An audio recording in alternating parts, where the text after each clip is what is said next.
Halo, assalamualaikum warahmatullahi wabarakatuh teman-teman semua. Apa kabar? Semoga selalu sehat ya dimanapun kalian berada. Saya selalu berharap selalu dalam kondisi baik-baik saja. Kembali lagi ya bersama saya di Pandora Channel. Di sini kita akan berbicara kembali tentang seputar penggunaan aplikasi pinjaman online yang sudah beredar luas di masyarakat Indonesia. Terima kasih untuk teman-teman yang sudah menanti update terbaru dari video Pandora Channel, dan terima kasih juga untuk teman-teman yang sudah like, share, and subscribe channel YouTube ini sebagai dukungannya.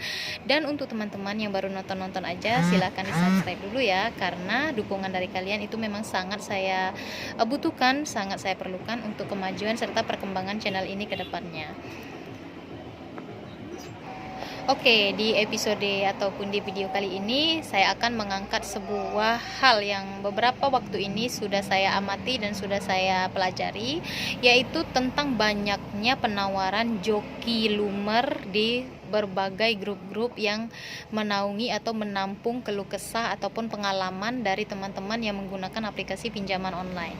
Untuk kalian yang memang masih awam ataupun belum sama sekali mengerti tentang apa itu istilah dari joki lumer, yang ya sering banget digunakan istilah-istilah ini dalam menarik ataupun mengiming-imingi para calon debitur ataupun debitur-debitur yang memang sudah memiliki data yang ya istilahnya kalau di grup itu data busuk gitu, atau data rawatan, atau data ya sedemikian lupa lah, intinya gini ya, data yang sudah memiliki riwayat pinjaman yang tidak baik dan data fresh gitu.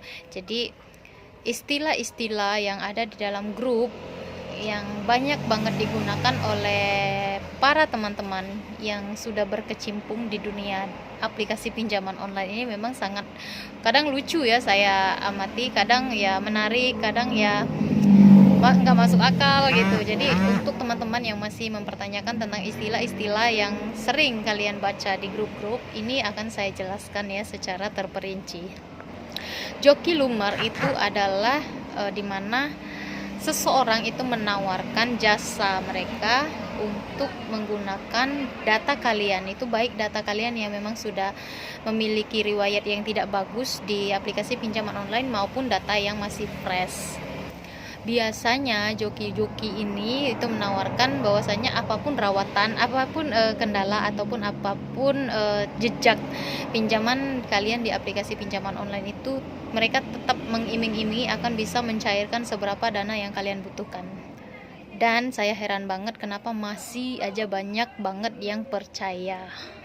Jadi intinya gini ya guys, kalau memang kalian ingin menggunakan joki untuk mencairkan pinjaman kalian di sebuah aplikasi pinjaman online, maka kalian boleh melakukan ini asal dengan joki yang kalian kenal, dan ibaratnya gini, joki yang benar-benar dekat tempat tinggalnya dengan kalian, yang bisa kalian jangkau.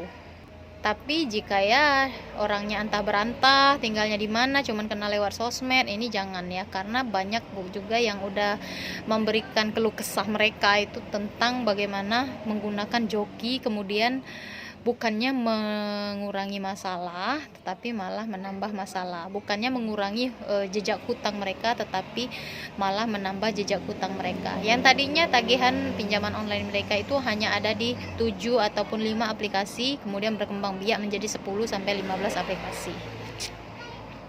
Lantas apa bisa sih joki-joki ini dipercaya? Tentu bisa sebetulnya, cuman ya itu tadi, jika kalian memang mau menggunakan joki, silahkan gunakan joki yang memang kalian kenal, yang ibaratnya ya dia tinggal di mana kalian tahu gitu kan, terus bisa dijangkau. Tapi kalau enggak, mendingan nggak usah, karena ya itu udah banyak banget kejadian-kejadian yang tidak mengenakan, peristiwa-peristiwa yang merugikan dari debitur-debitur itu sendiri. Kemudian di masa pandemi yang sudah semakin merajalela serta dengan angka-angka peningkatan kasus dari pandemi COVID-19 ini semakin luas dan semakin tinggi, ya seperti yang sudah kita ketahui bahwasanya pemerintah sudah menerapkan ataupun mengeluarkan kebijakan tentang pembatasan pergerakan kegiatan masyarakat ini. Ini diperpanjang hingga akhir Juli di 2021. Itu artinya dalam kurun waktu Juni sampai ke Juli kemarin itu dan akhir Juli mendatang ini sudah merupakan fase kritis di mana untuk UMKM itu akan kembali mengalami kegalauan dalam hal usaha. Terus untuk para pekerja lepas, mereka akan kembali mengalami kegalauan dalam hal pendapatan. Dan ini yang saya amati kembali di beberapa grup, bahwasannya banyak sekali newbie ataupun pengguna data fresh yang mengajukan pinjaman di aplikasi pinjaman online, itu baik yang legal maupun ilegal, semuanya auto tolak. Kalian tahu nggak itu kenapa? Ya pertama, karena yang namanya bermain pinjaman online ini sebetulnya kayak hoki gitu ya. Kalau memang data kalian fresh, terus apalagi kalian memang memiliki data yang meyakinkan, sebetulnya bisa saja langsung dicairkan. Tetapi apabila kalian memiliki jejak ataupun ya data yang tidak begitu meyakinkan bagi mereka, ya tentu itu akan otomatis ditolak. Dan ya seperti yang sudah diketahui juga bahwasanya orang-orang di masa yang sangat sulit ini pun pasti akan semakin banyak yang menggunakan aplikasi pinjaman online. Dan bukan di situ saja, di masa-masa pandemi, di masa-masa PPKM, di masa-masa yang sangat kritis ini, angka gagal bayar dari pengguna aplikasi pinjaman online ini pun semakin meningkat. Mungkin dipertimbangkan dari segi sini juga ya, dimana mereka tidak bisa sembarangan ataupun tidak bisa dengan mudah kembali mencairkan pinjaman kepada debitur mereka. Karena apa? Karena angka gagal bayar itu semakin hari itu semakin meningkat. Dan ya dengan demikian juga bukan berarti pihak dari perusahaan aplikasi pinjaman online ini akan diam saja. Dengan tingginya angka gagal bayar yang dialami oleh perusahaan-perusahaan pinjaman online, mereka pun akan menerapkan bahkan banyak sekali strategi penagihan yang kemungkinan dianggap ampuh oleh mereka. Kenapa saya bisa berkata bahwasanya terdapat beberapa strategi dalam penagihan? Di sini yang saya amati adalah di aplikasi pinjaman online yang legal ya. Di aplikasi pinjaman online legal ini mereka sudah mulai mengeluarkan kebijakan-kebijakan seperti penghapusan denda, penghapusan bunga. Jadi ketika melakukan penagihan secara online, di mana pihak debitur itu dihubungi langsung oleh admin dari aplikasi pinjaman online ini, kita sebut saja seperti kayak Akulaku yang besar ya, yang sudah besar dan sudah lumayan berkembang, kayak Kredit Pintar, Kredivo, itu mereka sudah mengeluarkan kebijakan di mana penghapusan denda dan bunga. Jadi seberapa lama pun kalian mengalami gagal bayar, kalian diberikan keringanan dengan hanya membayar pokok pinjaman kalian saja. Seberapa yang kalian terima, segitu yang kalian balikin gitu. Dan untuk kalian yang memang sudah mempunyai dana ataupun memiliki persiapan untuk melunasi tagihan-tagihan pinjaman online kalian, sebetulnya ini adalah waktu yang tepat ya. Waktu yang tepat di mana jejak pinjaman kalian itu akan ibaratnya ya, bukan kita berbicara jejak aja sih sebenarnya. Kita berbicara bagaimana caranya supaya kita bisa melunasi hutang gitu aja ya.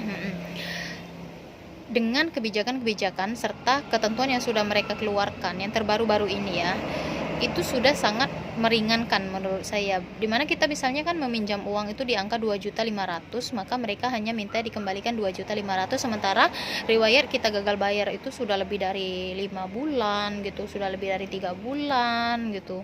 Jadi maksud saya ini adalah merupakan sebuah kesempatan yang baik untuk kalian yang memang sudah memiliki dana untuk melunasi pinjaman-pinjaman kalian di aplikasi mereka. Ya sebetulnya sih respon ataupun strategi yang mereka keluarkan itu sudah sangat baik dan sudah sangat meringankan menurut saya. Dan ya kembali lagi untuk teman-teman yang memang masih galau, masih sangat tercekik oleh kondisi ya.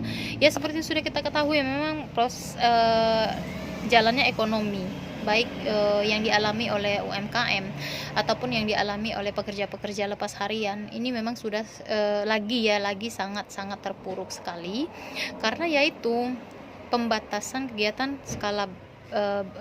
pembatasan kegiatan masyarakat ini otomatis dengan sendirinya menekan perkembangan ekonomi untuk masyarakat kecil. Is okay lah untuk yang mereka yang bekerja dengan gaji tetap bulanan itu nggak akan begitu berpengaruh. Tapi untuk yang hanya mengandalkan penghasilan harian ini akan sangat-sangat berpengaruh ya. So, untuk yang memang masih gagal bayar, belum memiliki uang, maka ketika kalian itu disamperin sama DC ataupun masih melalui via online, ya udah sampaikan saja apa adanya, mau diapain.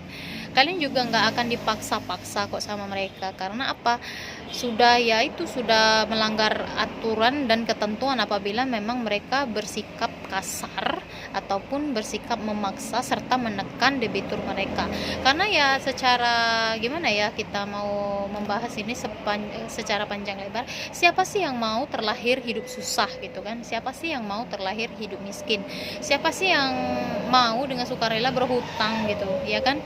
Saya hanya berbicara untuk orang-orang yang menggunakan aplikasi pinjaman online ini hanya untuk menopang kehidupan mereka ya, bukan untuk menopang gaya hidup mereka.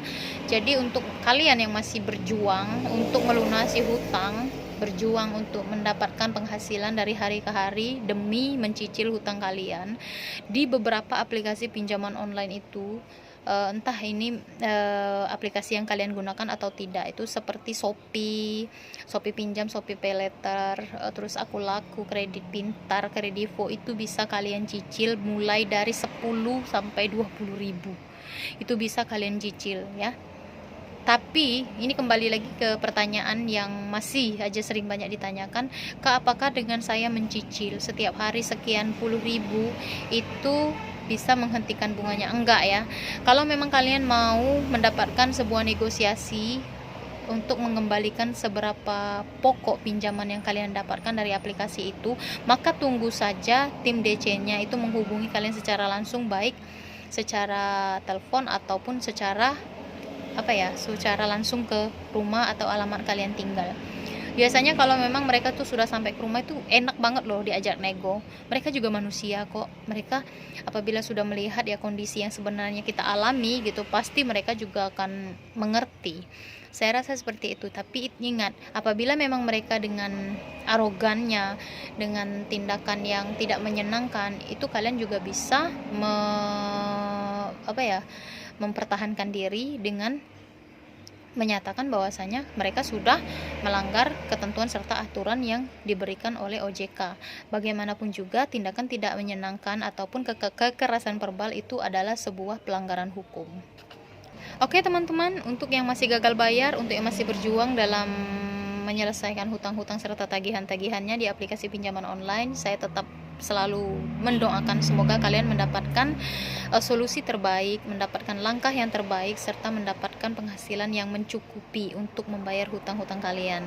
Tetaplah semangat, tetaplah berjuang, jangan putus asa, dan tetap optimis. Kalian berdiri di kaki kalian yang kokoh itu, maka jalankanlah kaki kalian menuju masa depan ya.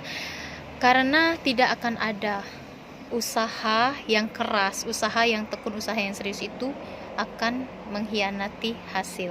Jadi apabila kalian memang sudah melakukan yang terbaik, maka hasil yang akan kalian dapatkan tentu saja yang terbaik. Tapi kalau kalian tidak melakukan apa-apa, hanya pasrah serta menunggu, ya saya tidak bisa menjanjikan apakah nanti akan ada hasilnya atau tidak. Oke, tetap semangat. Terima kasih untuk yang sudah nonton. Assalamualaikum warahmatullahi wabarakatuh.